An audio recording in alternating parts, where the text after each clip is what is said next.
먼저 송영길 당대표님의 인사 말씀을 듣도록 하겠습니다. 존경하는 의원 여러분 반갑습니다. 제가 2차례 다리 수술을 해서 이 인대가 끊어져가지고 공백이 있어 송구스럽게 생각합니다. 비록 한쪽 다리는 불편하지만 휠체어와 목발에 기대서라도 남은 기간 동안 최선을 다하겠습니다. 여러 가지 어려운 상황에도 우리 의원님들께서 다 모든 걸 감수하시고 열심히 당과 함께 또 이재명 후보와 함께 뛰어주신 것에 대해서 존경과 감사를 드립니다. 지금 야당은 당 대표가 모든 선대위원장직을 사표를 내고 불협화음을 하는 것에 비해서 우리 당은 여러 가지 어려움이 있지만 서로 양해하고 함께 이렇게 힘을 모아주신 것은 여기 계신 모든 우리 의원님들의 선당 우사와 대의에 따른 헌신에 기초한 것이라고 생각합니다.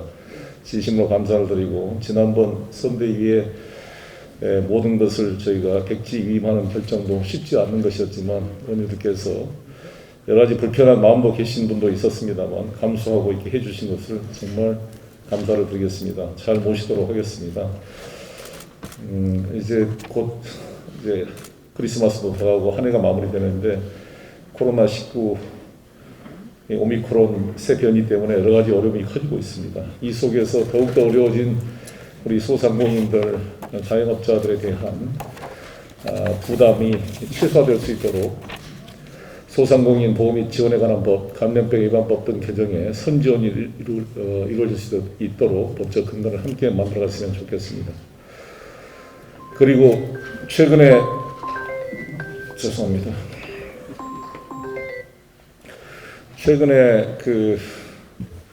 우리 이재명 후보나 저나 김종인 대표와 윤석열 후보가 각각 소상공인 보호에 따라 50조를 제안했고 김종인 위원장은 100조를 제안하기도 했습니다. 그래서 저희 윤호중 원내대표님이나 저나 이에 구체적 협상을 바로 할 수 있도록 사행회의를 하든지 대표단 회담을 하든지 또 윤석열 후보와 이재명 후보의 직접 토론을 수차례 제안했음에도 불구하고 윤석열 후보 측이나 선대위 측에서는 이 토론을 기피하고 있습니다. 이것은 국민에 대한 도리가 아니라고 생각합니다.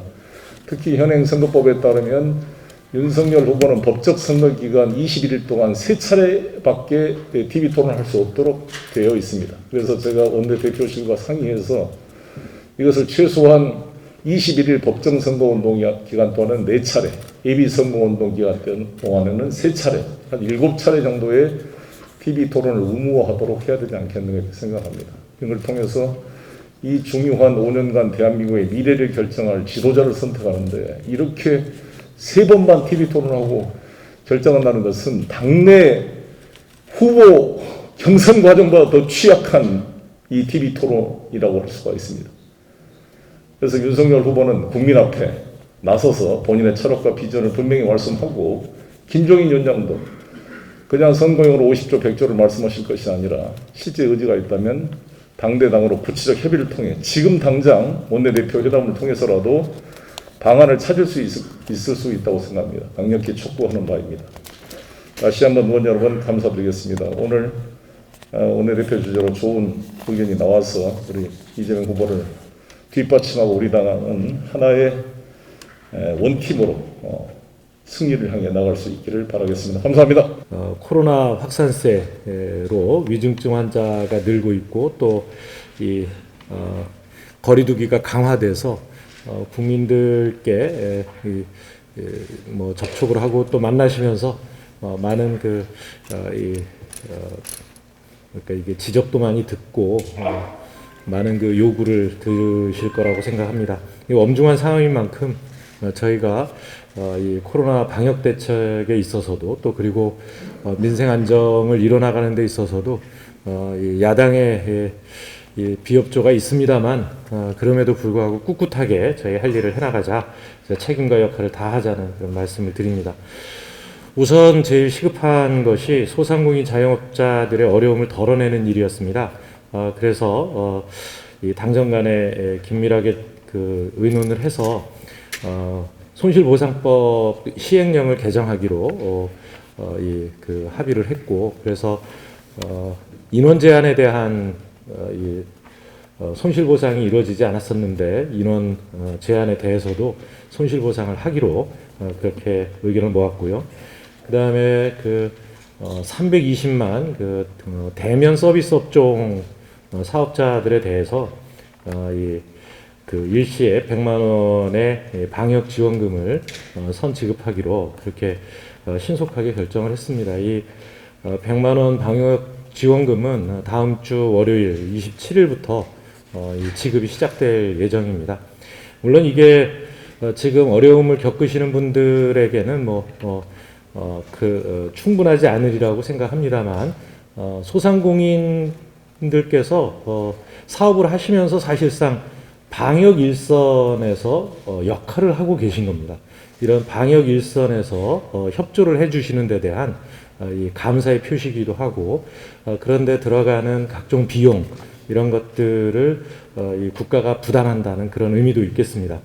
근데 이것이 100만 원 지급하고 끝난다 이런 뜻이 아니라 손실보상 제도를 보다 더 폭넓게 강화해서 실질적인 그 보상이 될 수 있도록, 그리고 내년 연초에 지급되는 1분기 손실분에 대한 지급에서부터는 선지원이 이루어질 수 있도록 우리가 논의를 해가자라는 그런 입장인 만큼 소상공인 여러분들께 많은 설명이 좀 필요하지 않나 싶습니다.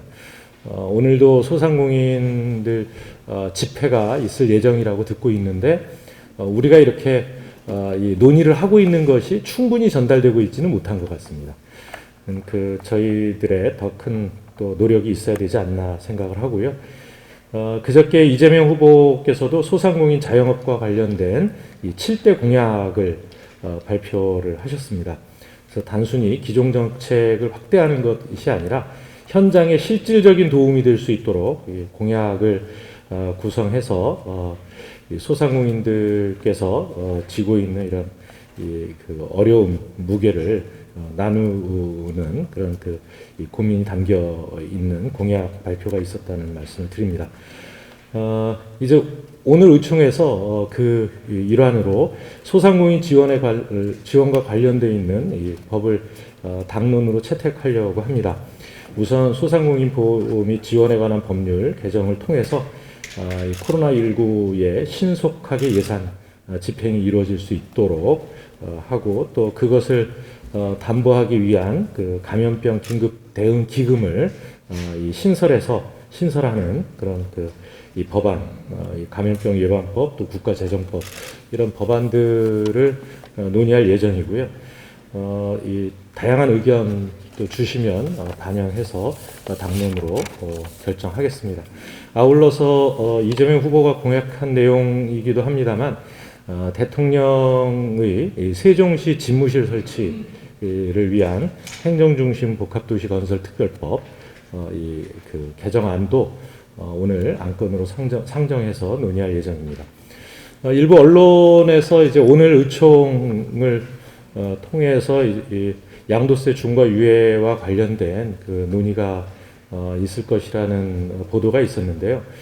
이 문제에 대해서는 지도부와 후보 간에 충분히 협의를 해서 오늘 의총에서 논의하기보다는 부동산 세제와 관련한 워킹 그룹을 만들어서 다양한 당내 의견을 가진 분들로 구성해서 그 워킹 그룹이 단일안을 만드는 논의를 우선 하도록 그렇게 논의를 했다는 점 미리 말씀을 드립니다.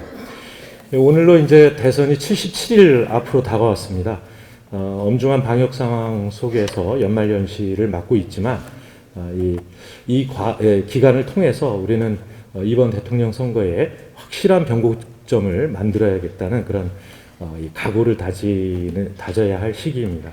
야당은 지금 국민들께서 눈살 찌푸리고 지켜보는 것처럼 자중질환에 빠져 있지만, 우리는 흔들리지 않고 민생을 위해서 국민 속으로 들어가서 국민의 목소리를 듣고 국민들과 함께 하는 그런 기간이 되었으면 좋겠습니다. 마침 오늘 4시경으로 될 것 같은데요. 후보께서 의원총회에 참석하셔서 인사 말씀도 하시고 의원님들과 이 다양한 의견을 나눌 시간을 좀 가지시겠다고 합니다. 이따 기탄 없는 말씀 해주시기 바라면서 인사 말씀 대신하겠습니다. 감사합니다.